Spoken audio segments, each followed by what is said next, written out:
একটি বিশেষ পদক্ষেপ নেওয়া হয়েছে ভারতের মধ্যপ্রদেশের ভোপালে স্বামী বিবেকানন্দ পার্ক অশোকা গার্ডেনে।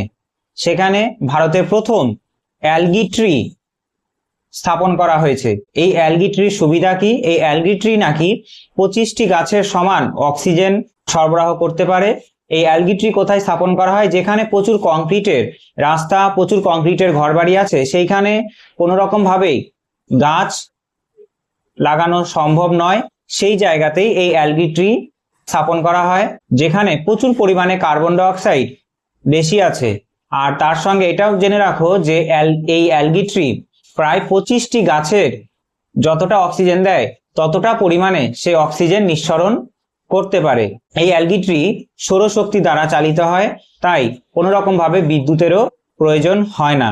এটা একটা বিশেষ পদক্ষেপ, যেখানে প্রচুর পরিমাণে ঘন বসতিপূর্ণ, যেখানে গাছ লাগানো সম্ভব নয়, সেখানে যদি এরকম অ্যালগি ট্রি স্থাপন করা যায় তাহলে কার্বন ডাই অক্সাইডের পরিমাণ সেই জায়গায় একটা ব্যালেন্সে বা ভারসাম্যে থাকবে।